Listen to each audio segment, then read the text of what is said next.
Welcome back to the AT Shack. Today we'll be going over how to replace the front brake pads on a KLR650. This is a 2009, but this process is very similar, if not exactly the same, for first, second, and third gen KLRs. Let's jump into it. So here we are at the front caliper. You'll notice my wheel is missing. You do not have to remove your wheel to get this done. I'm just having new tires put on. Let's go ahead and get these pad pins out. It's gonna be a 5mm hex.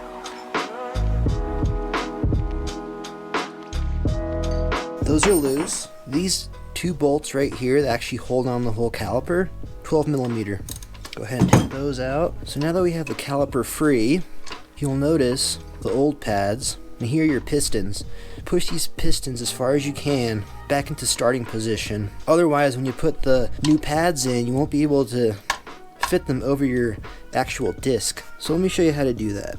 Go ahead and take these pins out.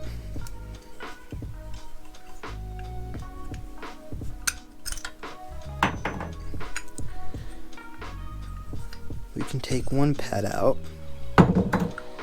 Let's leave this one on the inside here.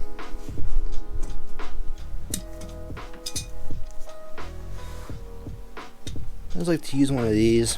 Grab a hold of the inside of the old pad here and the outside of your caliper and press. You'll notice the piston going in. Make sure you get both of them. There's two on here.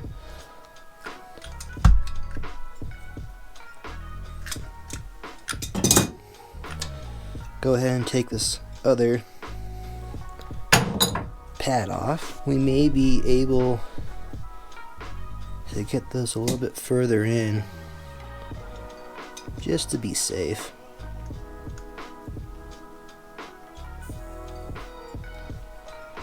This one pop back out. Be careful. I scratch my caliper a little bit. Now, you'll notice when I'm pushing down one, the other one is going to want to pop back out on me. So just go back and forth on them. Now they're flush with the actual caliper. So here are my new pads. I went with EBC brakes. Made in USA. Can't go wrong. Go ahead and pop these new ones in. This one has a little groove like that. It's going to be on the, I guess, on the inside, if you're placing it like that. Okay, got that one.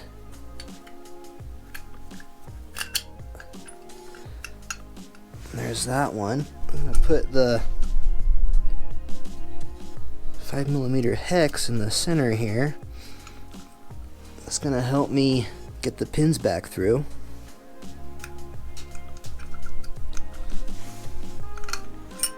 You're just gonna have to kind of shake the whole caliper, move the pads around a little bit. There it goes. See it? You can tell it went through the actual pad. You can be able to see that, guys, but it went through the actual pad.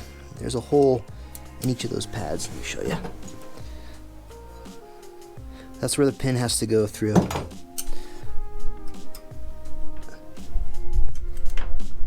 Okay, we got it through both of those. This one should be easier to get through since we have that first one worked through.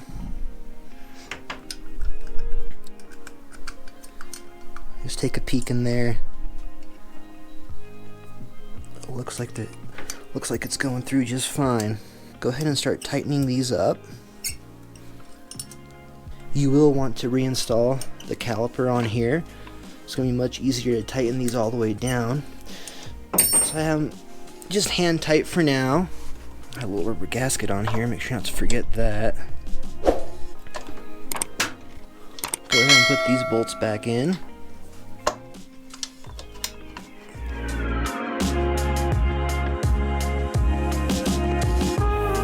So if your tire was on here with your disc brake, you'd pretty much just pop the caliper on and slide the new pads onto the disc and then put the bolts in. Now if you look closely at the new pads, because we did push those pistons back in, look at how much room we have. That will slide right onto the actual disc. My manual here is showing for these pins 12.5 pounds of torque. Now I'm just going to hand tighten these. 12.5 pounds, not very much. I just give it a nice snug tightening. And just to let you know, they call for 25 pounds of torque on these too. I was going to give it a nice snug tightening.